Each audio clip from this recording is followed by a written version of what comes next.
Assalamualaikum viewers and welcome back to my channel Study Law with Bushra. So in today's video we are going to discuss the topic of section 364 of CRPC. But before starting the discussion, I request you all to please subscribe to my channel and don't forget to press the bell icon for latest updates. Do share this video with your friends and don't forget to comment your feedback. So let's move towards the discussion. Section 364 of CrPC deal करता है examination how recorded. अब ये किस examination की बात की गई है? अगर आपको याद हो तो हमने सेक्शन 164 के अंदर पढ़ा था कि एक्यूज्ड की जो कन्फेशनल स्टेटमेंट है वो 164 के अंडर रिकॉर्ड की जाती है। अगर एक्यूज्ड अपना जुर्म कबूल करना चाहता है, इकबाल जुर्म करना चाहता है, तो वो सेक्शन 164 के अकॉर्डिंग करेगा। अब ये जो 164 की स्टेटमेंट है, कन्फेशनल स्टेटमेंट, सेक्शन 364 उसका तरीकाकार बताता है कि उस कन्फेशनल स्टेटमेंट को रिकॉर्ड किस तरह से करना है। वो मोड बता रहा है जिस मोड के थ्रू हम उसकी एग्जामिनेशन रिकॉर्ड कर सकते हैं। इसकी क्लॉज 1 कहती है whenever the accused is examined by any magistrate or by any court, कि जब कभी भी एक्यूज्ड का एग्जामिनेशन किया जाता है मैजिस्ट्रेट की तरफ से या किसी भी कोर्ट से अदर देन हाई कोर्ट, लेकिन उसमें हाई कोर्ट इंक्लूडेड नहीं है, तो फिर ऐसी सूरतों में the whole of such examination including every question put to him and every answer given by him shall be recorded. तो फिर उस एग्जामिनेशन के अंदर उससे जो सवालों जवाब किए जाएंगे, यानी जो उससे क्वेश्चंस पूछे जा रहे हैं और उन क्वेश्चंस के जो वो आंसर्स कर रहा है, शैल बी रिकॉर्डेड। शैल का वर्ड है, मैंडेटरी है, कंपल्सरी है कि वो रिकॉर्ड किए जाएंगे। फुल का मतलब है कि जो जो चीजें उससे पूछी जा रही हैं और जो जो जवाबात वो दे रहा है वो आपने सारे रिकॉर्ड करने हैं इन the language in which he is examined. उसी लैंग्वेज में लिखा जाएगा जिस लैंग्वेज में उसका एग्जामिनेशन किया गया है। And if that is not practicable, और अगर ऐसा प्रैक्टिकेबल नहीं है इन the language of the court और इन इंग्लिश, तो फिर कोर्ट की लैंग्वेज में या इंग्लिश लैंग्वेज में उसको रिकॉर्ड किया जाएगा। And such record shall be shown और रीड ओवर टू हिम, और फिर ये एग्जामिनेशन करने के बाद, रिकॉर्ड करने के बाद उसको दिखाया जाएगा, दिखाने के साथ उसको पढ़कर सुनाया जाएगा। And if he does not understand the language in which it is written, और अगर वो उस लैंग्वेज को नहीं समझ रहा जिस लैंग्वेज में ये चीज़ लिखी गई है, ये रिकॉर्ड लिखा गया है, यानी इंग्लिश लैंग्वेज में या कोर्ट की लैंग्वेज को वो नहीं समझ पा रहा, तो ऐसी सूरत में इट शैल बी इंटरप्रेटेड। अब इस पूरी क्लॉज में शैल का वर्ड यूज हुआ है, कंपल्सरी है, तमाम चीजें shall be interpreted to him in a language which he understands।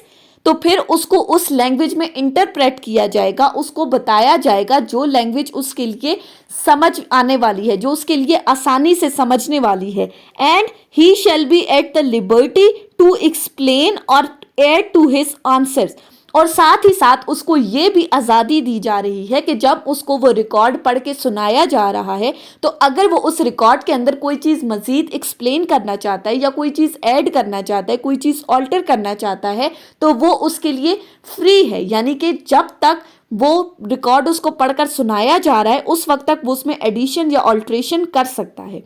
फिर उसके बाद क्लॉज 2 कहती है when the whole is made conformable to what he declares is the truth, जब ये चीज़ कंफर्म हो जाती है कि जो जो बातें इसने बताई हैं वो बिल्कुल ट्रू हैं, सच्ची हैं, यानी कि जब उसको पढ़कर सुनाया गया और वो कहता है कि ये वही बातें हैं जो मैंने एक्सप्लेन की थी, जब ये चीज़ कंफर्म हो जाती है तो फिर the record shell be signed by the accused and the magistrate और जज ऑफ सच कोर्ट। तो फिर उस रिकॉर्ड के ऊपर सबसे पहले एक्यूज्ड अपना सिग्नेचर करेगा। एक्यूज्ड के सिग्नेचर करने के बाद जो मैजिस्ट्रेट या जिस कोर्ट ने उसका बयान रिकॉर्ड किया है वो जज उसके ऊपर अपना सिग्नेचर करेगा। एंड सच मैजिस्ट्रेट और जज shall certify under his own hand that the examination was taken in his presence and hearing, और फिर जब उसने उसके ऊपर साइन कर लिया तो फिर अब मैजिस्ट्रेट के ऊपर ये जिम्मेदारी है, वो इस चीज़ को सर्टिफाई करेगा, वो इस चीज़ को यकीनी बनाएगा कि ये जो एग्जामिनेशन किया गया है ये उसकी प्रेजेंस में किया गया है, उसने एक्यूज को सुना है, एक्यूज को सुनने के बाद ये चीज तैयार की गई है, और साथ ही साथ and that the record contains a full and true account of the statement made by accused. और साथ ही साथ ये भी बताया जा रहा है कि मैजिस्ट्रेट ने ये चीज भी यकीनी बनानी है कि इस रिकॉर्ड के अंदर जो जो बातें लिखी गई हैं वो बिल्कुल वही तमाम पूरी की पूरी वही स्टेटमेंट लिखी गई है और वही सच बात लिखी गई है जो कि एक्यूज ने एक्सप्लेन की है। यानी कि क्लॉज 2 कहती है कि जब ये चीज़ कंफर्म हो जाती है कि एक्यूज को सुनाए जाने के बाद के जो जो बातें इसमें लिखी गई हैं वो बिल्कुल सच्ची हैं, फिर उसके बाद एक्यूज अपना साइन करेगा, मैजिस्ट्रेट साइन करेगा, मैजिस्ट्रेट इस चीज़ को यकीनी बनाएगा कि इस जो रिकॉर्ड के अंदर जो जो बातें लिखी गई हैं वो बिल्कुल ट्रू हैं और full statement of the accused है, और ये जो रिकॉर्ड है ये उसकी प्रेजेंस में लिया गया है।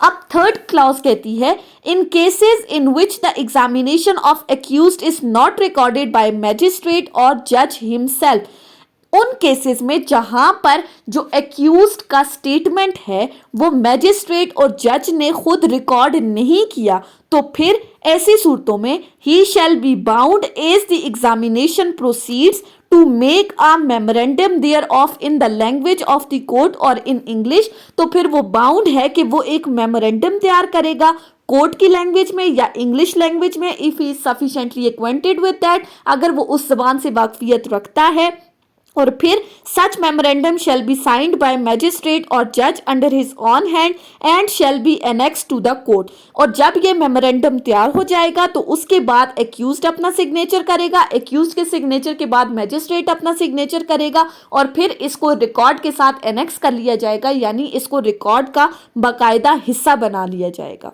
अब उसके बाद फर्दर क्लॉज 4 है, सब सेक्शन 4 है, जो कहता है nothing in this section shall be deem to apply to the examination of an accused person under section 263, कि इस सेक्शन के अंदर जो तरीकाकार बताया हुआ है वो सेक्शन 263 के अंदर जो एग्जामिनेशन ऑफ एक्यूज्ड की बात की गई है उसके ऊपर अप्लाई नहीं होगा। जो हमने समरी ट्रायल में सेक्शन 263 पढ़ा था उन केसेस में ये सेक्शन 364 एप्लीकेबल नहीं होगा। सो सेक्शन 364 क्या चीज एक्सप्लेन कर रहा है? सबसे पहले कि एक्यूज्ड की जो स्टेटमेंट है वो क्वेश्चन आंसर्स की फॉर्म में रिकॉर्ड की जाएगी, क्वेश्चंस भी लिखे जाएंगे और उन क्वेश्चंस के जो आंसर एक्यूज दे रहा है वो भी लिखे जाएंगे। फिर उसके बाद स्टेटमेंट रिकॉर्ड करने के बाद एक्यूज्ड को पढ़कर सुनाई जाएगी।